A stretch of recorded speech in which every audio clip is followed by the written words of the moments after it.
नमस्ते, मैं doctor Deepak Kumar Singh, apex का सीनियर सर्जिकल ऑन्कोलॉजिस्ट। तो आज हम बात करेंगे हमारे पेशेंट मिस्टर विजय शंकर राय जी के बारे में। ये हमारे पास 3.5 महीने पहले आए थे जीभ की एक गांठ लेके, जिसका बायोप्सी में कैंसर का डायग्नोसिस बना था। इन्होंने अपने जीभ के कैंसर का इलाज हमारे संस्थान में कराया है।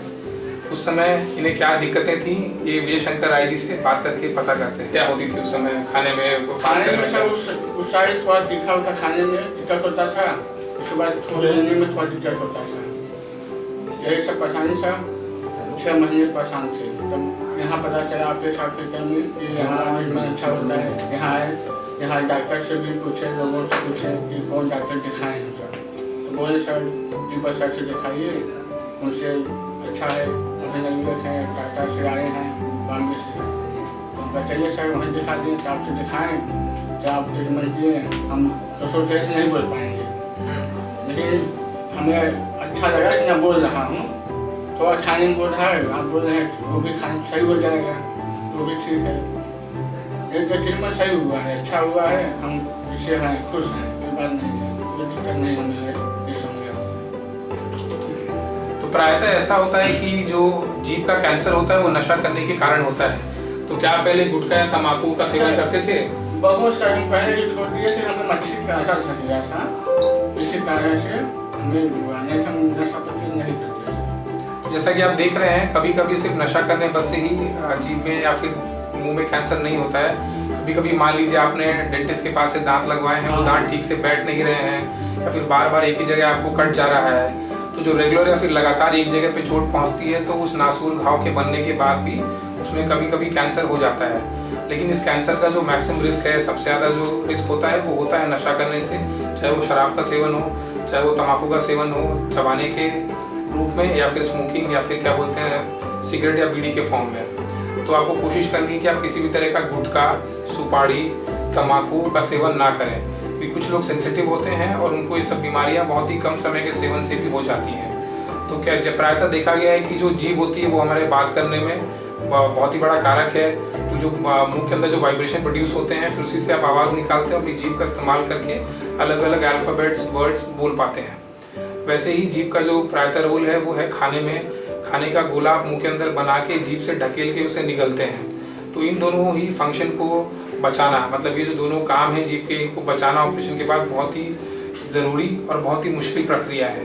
तो इसके लिए आजकल हम क्या करते हैं, अगर हम मरीज़ की आधी या 2/3 जीभ भी अगर हटाते हैं तो हम एक नई जीभ का निर्माण कर देते हैं। हालांकि उस जीभ में महसूस करने की क्षमता नहीं होती, लेकिन वो जीभ खाना का गोला बना के या फिर खाने का ढेला बना के मुँह के अंदर निगलने में आपकी हेल्प करता है, मदद करता है। और दूसरा है वो आपको बात करने में भी ना हेल्प करता है। जैसे कि आप देखेंगे विजय शंकर राय जी नॉर्मली लोगों के सामने बात कर रहे हैं और उनके परिवार के सदस्यों के अलावा भी लोगों को उनकी बात आराम से समझ में आ रही है। हालांकि थोड़ा मोड़ा जो फ़र्क है, जो आवाज़ की क्वालिटी है वो 18-20 या फिर 19-20 का फ़र्क रह जाता है, लेकिन उनको अपनी रोज़मर्रा की ज़िंदगी में चाहे वो खाना हो चाहे बात करना हो बहुत तकलीफ नहीं आएगी। कभी कभी ऐसा होता है कि जीभ का बहुत छोटा हिस्सा निकालने के दौरान हम लोग उस बची हुई जीभ से ही काम चलाते हैं और उसको घुमाकर एक नई जीभ का निर्माण कर देते हैं। लेकिन जैसा कि आप देख सकते हैं कि जो आवाज़ की क्वालिटी है वो बहुत ही अच्छी है और वो बहुत क्लियर है। थोड़ा सा टोन में या क्वालिटी में फ़र्क ज़रूर आएगा, लेकिन जो क्लैरिटी है उसमें बहुत दिक्कत नहीं आती है। बाकी आप आवाज़ की क्वालिटी के बारे में और कैसा वो महसूस करते हैं अपनी आवाज़ को लेके, विजय शंकर राय जी से दोबारा जान सकते हैं। तो आपको अपनी आवाज़ कैसे लगती है? घर वाले क्या बोलते हैं? घर बाहर वाले जब मिलने जाते हैं आपसे क्या कहते हैं ऑपरेशन के बारे में, इलाज? कहते हैं सर जो हम हुआ है अच्छा हुआ है, और कम बात भी कर रहे हैं, हमें समझ में आ रहा है थोड़ा बहुत है, लेकिन उतना सही है।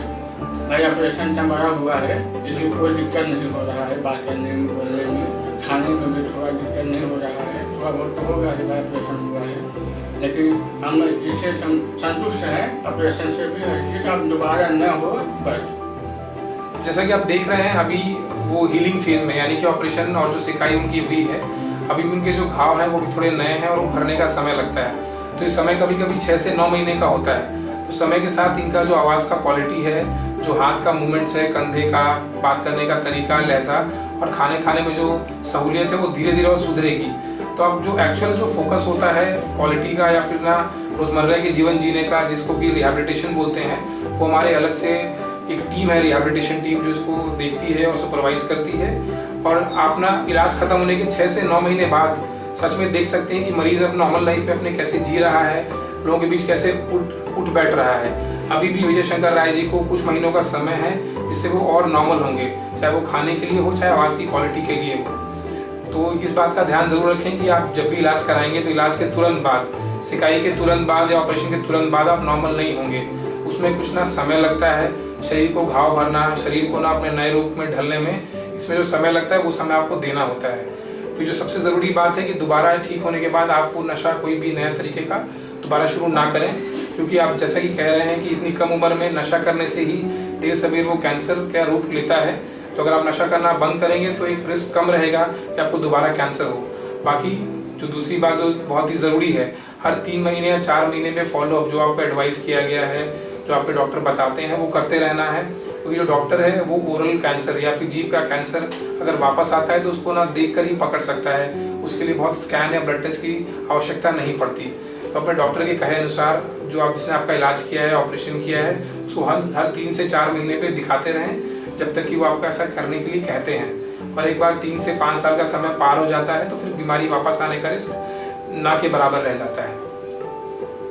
बाकी अब जानेंगे विजय शंकर राय जी के बारे में कि वो एपेक्स में आए, इलाज कराए, तो उनको भाग दौड़ करने में बाकी जो सहूलियतें हैं, यहाँ के स्टाफों का व्यवहार, उस बारे में उनका क्या कहना है। यहाँ तो अच्छा है, हर चीज़ व्यवस्था है, हर मशीन है, ये बात नहीं है। हर चीज़ जनता में भी है, अच्छी है। यहाँ पर जो मालिक हैं, जो भी हैं, हमें जो भी मालूम था, शुरू में बाद मालूम चला, कोई बताया, लेकिन अच्छे हैं सब यहाँ का।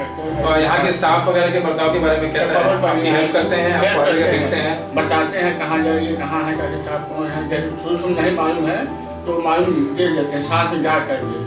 अब तो हमें मालूम हो गया कहाँ कौन है, कहाँ है। हम तो अब नहीं पूछते हैं, लेकिन पहले शुरू में से पूछे अच्छे से सबसे, लेकिन मालूम हो गया। लेकिन सब व्यवस्था यहाँ है, कहीं दौड़ना नहीं है आपको, एक जगह बैठ जाइए, सब जगह आपको मिल जाएगा। जैसा कि आप देख रहे हैं विजय शंकर राय जी का कहना है, तो एक स्पेशल चीज़ के बारे में बता रहे हैं। हमारे यहाँ एक पेशेंट गाइडेंस सिस्टम है, हर फ्लोर पे 2 या 3 मैनेजर और करीबन 4-5 GDS स्टाफ हैं जो मरीज को हेल्प करते हैं, चाहे वो ब्लड टेस्ट कराना हो, चाहे स्कैन कराना हो, एक डिपार्टमेंट से दूसरे डिपार्टमेंट में दिखाना हो, वो मरीज के साथ रहते हैं। और जब तक मरीज को उस तरह की हेल्प की ज़रूरत है तो उस तरह की हेल्प प्रदान करते हैं। कोशिश ये रहती है कि मरीज़ अगर आए हैं तो एक सही समय पे 9 से 5 के भीतर ही अपने जो सारे ज़रूरी काम है निपटा सके, ताकि वो समय से अगर जाना चाहे तो उस दिन ही घर वापस जा सके, या फिर हम उसे भर्ती करके या फिर रहने की सुविधा भी प्रोवाइड करते हैं।